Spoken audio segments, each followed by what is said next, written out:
Leena. Hello, hello. Welcome, everyone.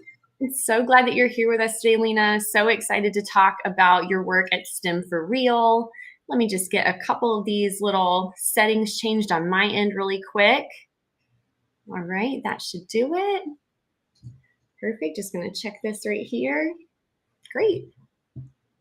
All right. So as we give folks a chance to just tune in and join us and be part of this awesome conversation that I'm so excited about today, I would love to start by just giving everyone some background about what we're doing at Co-CreatED, why these interviews are happening, and all of that good stuff. So at Co-CreatED, our platform is a resource for educators, for school leaders, so that educators can have better information when it comes to making professional development decisions. So we've got our marketplace where amazing providers like you, Leena, are putting your services so that schools can find them right where they need them.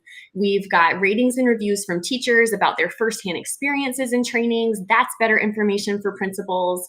And this coming year, we also have a data dashboard that's going to give principals information about their staff's learning history. So just another info point to make professional development an easier decision to make. So all of that to say, we're here doing these interviews as just one more aspect that gives principals great information so they can make great decisions about professional development training for teachers. So I love these conversations. I think it gives us just an in-depth, more human look at the services that you all offer. So I'm so excited for it today.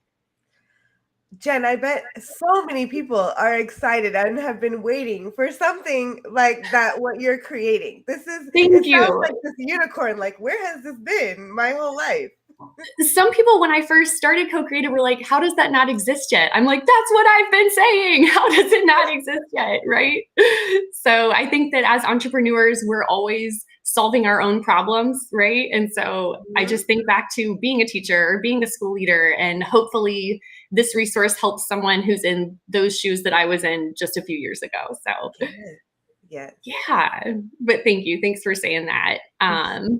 Great. Well, it looks like we've given folks a couple minutes and I'm ready to dig in if you are. We ready to go? Let's go. Awesome.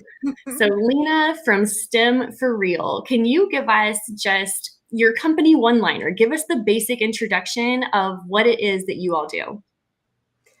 Standards, justice. Boom. I think I love I that. think that with STEM4Real, so much of it has been as the journey, like exactly what you said, how we started. We actually started with a children's book because when I was an administrator, I would go around, I'd work with schools, work with districts, I'd look at curriculum, and I saw a lot of the same kind of white faces that we saw in our curricular resources, and yet the students that we served are Black and Brown students. I didn't see that same connect. There was this huge disconnect, and I thought, what if we just create a story about a real life STEM scientist, a scientist of color, and actually show students, hey, they look like me.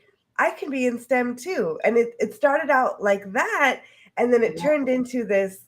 Well, if we start with a story, we can't just leave them at a children's book. Where can we keep going? And so then it led us into professional development and supporting teachers. And then we thought, well, we can't just support teachers. We need to look at the system. So then we started supporting leaders. And then finally we thought, well, everything that we do, as long as we bring it back to the standards, we know that leaders and teachers, they have to teach the standards. So as long as we make that connection, and then as long as we stay focused on our vision for justice-centered pedagogy, we know that by combining the two, that's going to be what drives our work. I love that. So it started with a book, and the character was an opportunity for students to see themselves in STEM. And I talk a lot about, windows and mirrors, like chances for our students to see themselves and see beyond themselves. And everybody benefits from those two things, right? From gaining this wider appreciation and also this deeper understanding of self. Like those two pieces are so critical. And I'm so grateful that that's such a big part of the work you do. And it sounds like, okay, so you got the book, you did that, you started growing, you started saying, okay, how can I impact teachers in the classroom? And then how can I impact principals and their work? So I definitely understand the problem and solution here. But take me back even further to some of your personal story and why STEM? Like, what led you to the STEM fields?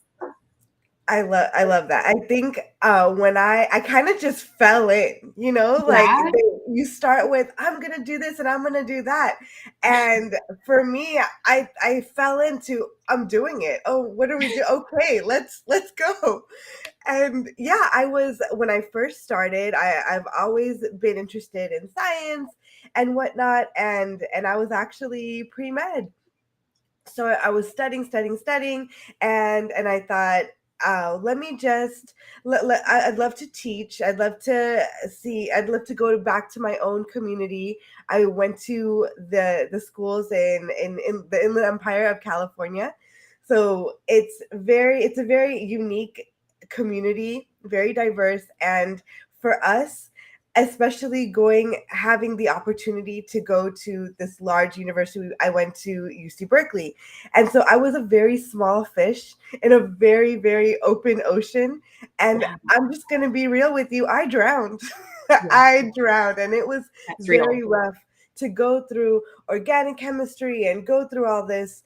And I'm wondering what it would be, how different would it be if there were a few more supports out there. If I had some floaties, I've got a toddler. So I'm thinking, if I had some floaties to help me out, then I'm thinking, well, what about? And so as soon as I had the opportunity to go back to my district to teach, I got to see the studentscape beyond my classroom vision, and like every single student. I got to teach, students with disabilities. I had the opportunity to work with our emergent bilingual, emergent multilingual, and I saw, wow, well, what about making sure that they have access? So once I saw that students, if they have a disability or if they are labeled in some sort of way, they're actually tracked out of some of the STEM courses.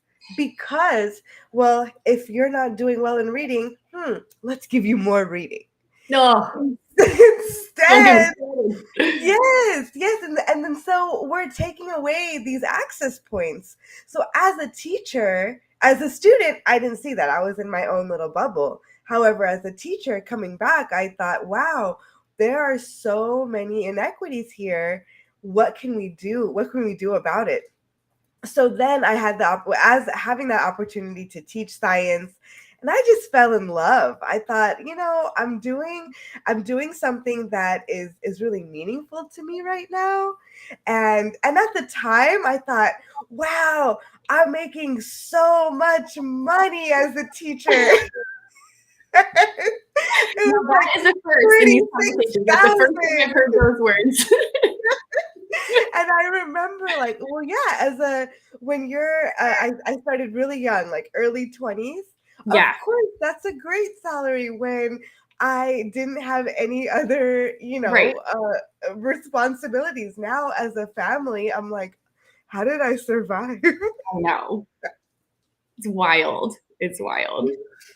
My goodness. Well, thanks for taking us back there. Like, it's so important to know, the personal aspect to this work, right? Like, you run a business, but you're a person too, and you bring with you your story to the work. And I think when people can see themselves in your story, that's so important too. And I'm hearing so many words like support and community and just wanting that for yourself, and now using that to drive the work that you're doing and providing support and visibility and a sense of community through the work you're doing. And so I would love to just dig into the nature of some of the trainings that y'all offer through STEM4Real and how you go about providing that kind of support. And I think you have kind of a unique approach to the work that I'd love to hear more about. Yes, definitely. And this is actually it continues to go with my story. And so as I transitioned from a teacher into an administrator, I had this opportunity to work with the next generation science standards, and Ooh, do a lot of the trainings and professional learning to support teachers in learning these new standards and what it looks like, and then also supporting administrators in the next generation science standards. And so much of my work, unfortunately, was convincing people that they should teach science. And I had no idea that I had to do that. As a secondary science wow. teacher, it came with Yeah. my job description. Here you go, teach science, ready, set, go. However, at the elementary levels, students with disabilities, language learners, anyone that gets that designation, so much of the focus is on math and ELA, math and ELA all Yes. the time, and it's not, and it really just takes away from, again, that access and opportunity. So as an administrator, when I was working with principals and when I was working with leaders, we needed to figure out, how do we ensure that our students are getting access, and where are we losing access points? And so then what we would do these trainings, and I'd go in, I'd work with teachers, and it would be great. We'd give each other high fives. It'd be awesome. And then what? I don't know. I never came back. I wanted to know, like, so how did it go? Right. Did it work with your students? Did you see student work? And that's when I realized I'm not a one and done type of person. It's, Mhm. Jen, we're family. We know each other now. That's it. Like, you're stuck with me. And I love it. that's how we approach professional learning. It's, we Yes. are a partnership where we want to start with our teachers, start really with our students. What are the needs? What's going on? And then how do we tailor something? We build up our workshops that are aligned to the district initiatives, because so many Mhm. people, they say, we're doing thinking maps now, or we're doing UDL, so we can't really do anything else. And I'm like, no, we can figure out how to see how everything dovetails together. Right. And so we build out our workshops, like so, especially after we learn more about the district, about the school, and most importantly, about the culture. Every single educational entity, they have their own culture, and we don't want to just come in and say, hey y'all, this is what we're going to do. We want to make sure that it's embedded, because, as you know, with systems, if we want to systematize and scale something, we want Yes. to make sure that we're in the fabric of the culture. That's right.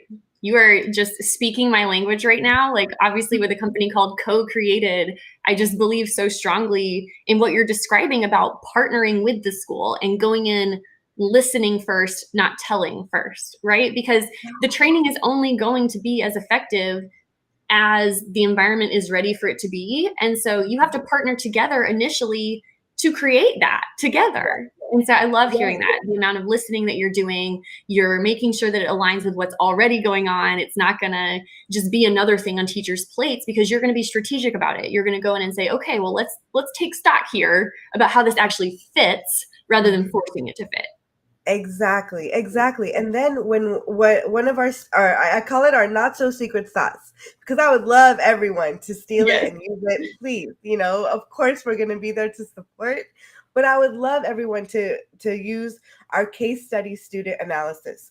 And Hmm. that's where teachers are able, and anyone, instructional coaches, they're able to choose 1 to 2 case study students, particularly from a background. We always say from a background that they want to learn more about, or they want to feel more connected to. So people ask, does it have to be someone in the red category? Does it have to be someone that's in a student group or a subgroup?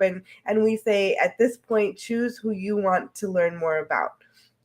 And we encourage them to get to know the student, their hopes and dreams, that those interstitial and qualitative connections that we lose in test scores and that we lose in cum Yes. files and everything. We want to really get to know the story, and then that is able to inform us about how to bring in that cultural capital into the Mhm. lesson planning process.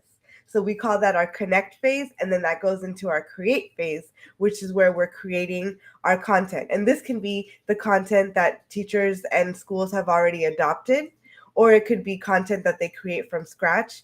Either way, they go with our format of creating three-dimensional learning. What are students doing? What do they need to know? And how are they thinking about the content? So that in that process, we're able to build out our instructional learning sequence and pair it to the Learning for Justice social justice standards. Yes. And I always tell people, yes, they are social justice standards, but especially from states that are like, I don't want to hear equity and da da da. Well, one, they're probably not our ideal client, but if they really want to do this work, those standards are, it's just like social emotional learning. It's Right. who doesn't want to do that? It's, when you read the standards, they're it's just like how to be a good human. That's Right. essentially what those connections are. It is. And, thinking about those not so ideal clients, right, that may not realize the need yet. Yes. I have to maintain hope yet.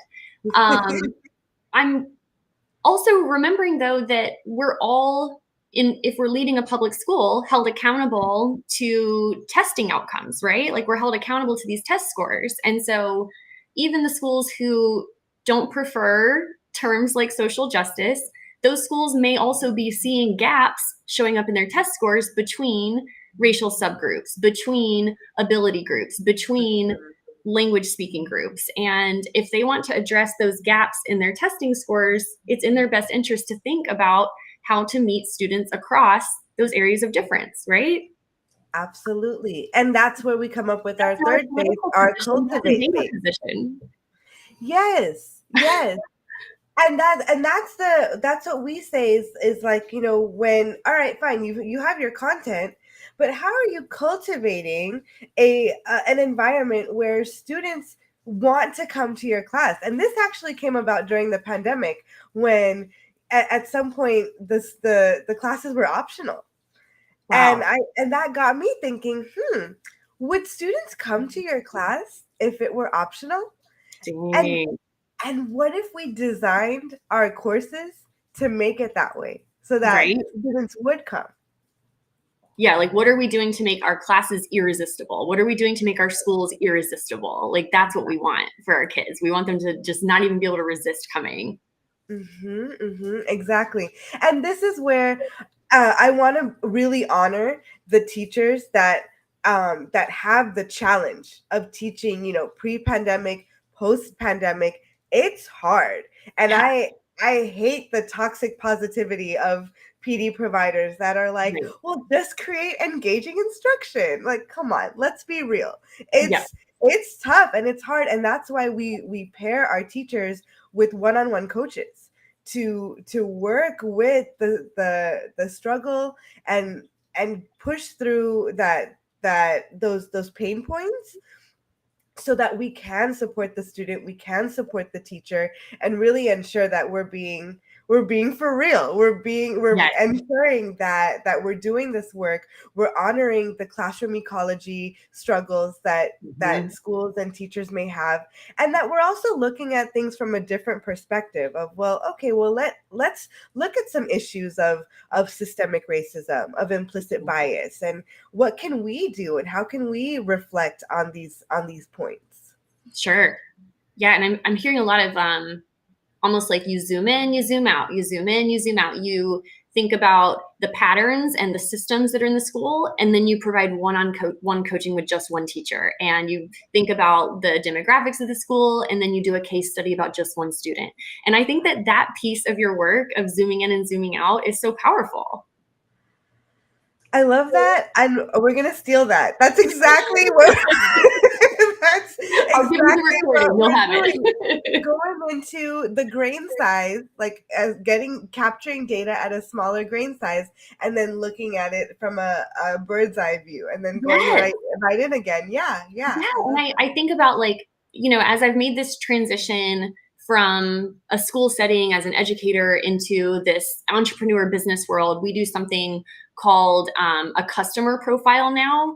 Mhm. And I'll think about like, who's my customer, and I envision like one teacher, just one. And I think Mhm. about that teacher's struggles, that teacher's needs, that teacher's hopes, that teacher's desires, that teacher's thoughts, and like really go deep on like trying to get in the mindset of a teacher to make sure that everything I'm building is going to actually meet the needs of that teacher. And I have conversations with individual teachers for it. And I'm thinking back to what you said about your student case studies and how it's so similar, and how teachers could be doing like customer discovery, student discovery in that way to like deeply understand the students they're serving. And I would challenge principals to do it about their teachers too, like serving their staff in that way. I love it. Exactly. Absolutely. And even more so with our students, getting to know their families. I Yes. remember working with principals, and so many times we heard, well, the families just don't care about coming to parent nights, and we only get the families that have good grades and blah blah blah. And I thought, have you talked to the families? What's going on? What are the issues? And Right. how can we be a little disruptive in the whole back to school night parent conference thing? Maybe they need webinars, maybe they need something virtual or something else Sure. to meet where like maybe we have working parents and Yeah. all of that we have to consider. Meet them where they are. Yes, yes. Yeah. So thinking about our teachers, and they want to engage in this work, and you talk about like you had to convince teachers sometimes to teach science, and I know there's such a shortage in the field. I know that there's all these challenges. How can we make it accessible for teachers who want to teach in this way that we're describing? They want to have a STEM classroom where kids are engaged in science, it's hands-on, and it's inclusive for kids, where kids are seeing themselves, our students who are Black and brown, our students with disabilities, our students who may not have felt as seen in STEM before. What do you say to those teachers about some small, simple baby steps they can take to create that kind of learning environment? Yeah, I'll give you two. And Okay. just 48 hours ago, I just heard from our teachers, and they said, my principal tells me not to teach science. And this is where like steam comes out of my face. Like I get so mad. Like what why, how, where did that come from? And are we really just gonna teach to the test? We've learned historically that does not work. And so if you're a teacher that is teaching in that environment, I always say we have our formula: standard, hook, society. So start with the standards Mm, that you have to teach, whether it's an ELA, an English and Language Arts standard, whether it's a math standard, whatever state standard that you're working with. And then think about that hook. What's a good hook that connects to STEM? Perhaps it's, and basically anything can connect to STEM at this yeah. point. And so you can look at, some of the environmental issues that we're seeing: air pollution, air quality, looking at water quality, access to, I think here in Hawaii, we've got the volcanoes. There in, when you're looking in Oakland, you're looking at weather patterns, you're looking at pollution, and there's so much that we can consider. So think about that hook and how you can marry that engaging hook to the standard. And Yes. even if it's not a science standard, you can still connect it to reading informational text, or looking at nonfiction text, or looking at argumentative writing. And then think about the third S. So standard, hook, S, society. So how can your work impact the local community and society that you're a part of? And that right there is going to be that connection, that engagement that we can see in our students, to say, oh wow, this connects to me, this connects to my world. And I remember talking about the bees, how bees and pollinators, they're dying off. Mm, And with my high school students, they're like, yeah, so. And I'm like, well, let's see how it connects to avocados. And they're like, wait, wow. what? And now they're mad. Apparently you don't want to take away their avocados.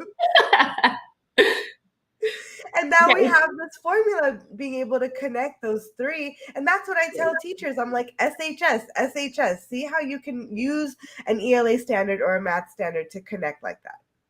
That's such a good one. I mean, that would have fired me up as a teacher. And I know you said you had two, but I wanted to pause on this one because that's so powerful. Like, I remember being in teacher college, like I was preparing to be an elementary teacher.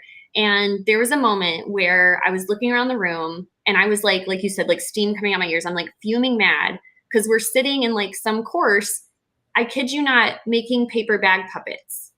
And I'm like, this is what I'm doing in my college degree when like education's how you change the world. Like I'm here to change the world. Like get me fired up, you know? Like tell me about the issues going on in society. Tell me about the bigger picture and tell me how powerful my opportunity is as a teacher in the classroom to make an impact on that. Like that's what matters. So I love that approach.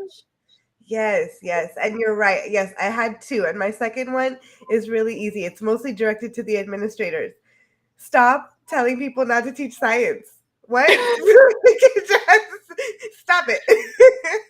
I had no idea that was a thing. Like I'm learning from you today. And that is, I mean, I get why, like you were saying, like we feel this pressure to really emphasize the math and the reading and all, but there's no reason you can't address those and do it in this science STEM way and make it engaging, make it hands-on, make it scientific thinking, all of that.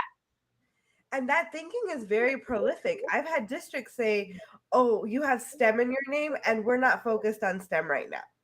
Just say, Wow. yeah. And then I'm like, what? That's like saying like you have a face and you're like, you know what? Our focus isn't really on breathing right now. We're just looking at eyes. Wow. That's what I hear when people are Yes. like, that's just not our thing. Right. I mean, you think about the job market and the future of students' careers and everything. And that actually reminds me of another question I had for you. I wanted to lean on your expertise around the school to STEM pipeline. Like, how are we preparing students for going into the STEM fields? And what's going on with that STEM school to STEM pipeline? Is it working? Let's travel along the pipeline right now. Mhm. Let's say you're in elementary and the focus is on math and ELA. So you're not really getting any access to daily science. If you're lucky, you're getting it once a week. Then maybe you get it a little bit more in 5th grade where it is tested. Like, uh-oh, we have to prepare for that once a year or once elementary test. And so maybe you get a little more. And then schools and districts are saying, wow, we got to figure out who's going to go in our honors science track. Well, how can you tell who's an honor student when they haven't even had access to science? So Wow. now you're saying, well, this student, you're really quiet and sweet. You should be in honors. And then you get to, let's say, 7th and 8th grade. That's the first time you get daily science instruction. Well, those poor 7th and 8th grade teachers, they're playing catch up from all the years, all the 5, 6 years that they've never had science. And so figuring out who's getting what, well, that's where the difference in the dichotomy of all the different student groups. Who got access? Was it the ones that had parents as scientists? Was it the ones that just happened to have those dinner table conversations? And so you see all the different equity Yeah. channels separating. Then you get to high school and the counselors are now making decisions on, you know what, I don't think science is for you. It looks like based on your math scores you're just not, you should probably consider this, or maybe just do something else. Like again, making all these decisions for them and guiding them based on not a lot of data. So by Yep. the time they get to industry, you see the huge gaps in race, ethnicity, and who ends up. I always say we're in Oakland, yet who ends up at Google? And I think the numbers are pretty scarce. Wow. So it sounds like this school to STEM pipeline, it's not working. It's not. It is not working. There are There's so some much. leaky holes all along the way. And it really, it really starts, especially with how our testing system and our focus on math and ELA. And I don't blame administrators for focusing on math and ELA for their test scores. I Sure. get it. So much is attached to those test scores. Yet in doing so, we've really broken our school to STEM career pipeline. And I think if anything, if anyone can walk away from this conversation about the pipeline, it's maybe you shouldn't think about STEM yet. I think we should add those words yet, that we shouldn't be making these life decisions for someone that's 16. Wow. And essentially, yeah, like they looking at my own husband, he was termed not a math person, not a this, and now he's studying engineering, doing his PhD There with you go. math that's completely foreign to me, and I was your typical AP calculus student, and I'm like, Right. looks good to me, check. Oh, and the whole tracking thing is just its own conversation, isn't it? Like that could take us on a whole tangent. I My know. goodness. So you've talked us through this school to STEM pipeline. You've shown us where the holes are, and some of these techniques that you've described that you do in your training sound like a remedy to that. Like, how do we fix it? How do we fix this pipeline? How do we plug up those holes? And that's exactly where we want to come in. We have Yes. so we work with primarily we started working with science teachers, and then our administrators said, why can't we do this school wide? And Yeah. I'm like, yeah, we can apply our framework. And so we were able to work with teachers and again, doing our connect, create, cultivate, doing lesson study, teaching the lesson, analyze student work, looking at our Yes. case study students, connecting the social emotional learning aspect, looking supporting districts with their MTSS, their multi-tiered systems of support, and then of course looking at universal design for learning. In fact, just a few days ago, I showed the UDL placemat, and after going through our framework, I had teachers circle how have they used the placemat, because people think, oh, I have to use this as a checklist. I said no, use it as a tool for reflection, and it was great to see all the stars and circles and everything just Right. notated, because you don't have to do UDL as something extra. You just do good teaching, Right. and the UDL comes naturally. So I It's so think true. when I'm thinking about our work and how we apply it, it takes a village. It takes looking at the entire system and being Right. able to see how we can implement it. Right. Wow. So when a school is engaging with you, you take them through this process of first laying the groundwork, getting the background information, and then you talked to me about the connect step, and that included things like the student profile. And then you talked to me about the create step, and that's where you're actually creating the programming that fits that school. And then right after that, you go into Cultivate. cultivate. Okay, And tell me that's about where we're cultivate. continuing to cultivate that sense of belonging, that Mhm. looking at academic discourse and making sure that everyone feels safe and brave at the same Yeah, time, and being able to contribute to the conversations. great. So, as we start kind of closing out today, I know that this half hour has absolutely flown by. So, I so appreciate your time. I want to hear just like a little humble brag about, what's some of the feedback you've gotten from your participants that's just like made your day? I love just hearing participants say, "Oh my gosh, I love your energy. I love," and I get that a lot. And I'm like, "Well, I don't know what's in my coffee, but honestly, I get my energy from the people that we work with. I get to see and hear their ideas." And I thought, "Oh my gosh, this is great." And in the very few seconds that we have together, we actually have created our third bucket of the work that we do. We do leadership and instruction, and now we're actually focused on literacy to support our elementary schools and elementary Oh, teachers wow. on how to engage STEM using using a literacy framework. So we call it look, speak, read, and write. Okay. STEM for literacy. And that is something where, again, we know that the focus is on reading and writing. So how can we come in and support that through a STEM centered lens? And that's our newest thing that we want to do. And when I talk to teachers about the program, they're like, again, kind of like what you said, where has this been? And I'm Right. like, exactly. Where has this been? Instead of saying don't teach science, let's create a program that incorporates science through a literacy lens and a literacy framework. Yes. And that's kind of that entrepreneurial mindset of like, not we can't do this, it's how can we do this? It's okay, we've got these constraints, we've got these challenges, such as we have to prioritize math and literacy. How can we infuse STEM within those? How can we teach them through a STEM lens? How can we be reading and writing about STEM topics? You know, like there's ways to be creative with it. And I love that you're meeting teachers where they are to help them be problem solvers and do it in a way that's actually attainable for them. Yes, and I wanna add, this is a not so humble brag, and it's very easy for me to do this when I'm bragging about other people. It's the people that we work with. It's our teachers, it's our administrators. Our administrators have gone on to receive, California Science Prince Administrator of the Year. And then we had an Turner Lighthouse Award for Turnaround School Leader, and we had one of our teachers go on to win the California Science Award for a middle school, the statewide middle school teacher, statewide elementary teacher. Like, we have these people, and again, awards are here and there, but it's nice to like see that their work and what they're doing, it works. Yes. And they're able to show and demonstrate that to our body of experts that can see, wow, we're making a difference, we're making an impact. And I love being able to brag about them and say, Yes. hey, this is all them. They used our framework, and they just ran with it.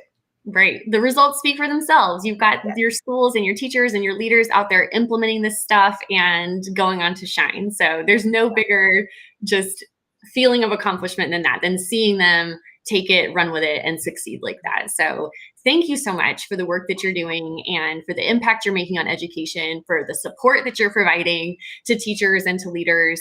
And as we close out today, I know I'm going to make sure that this video finds its way onto your Co-CreatED company profile so people can access it there.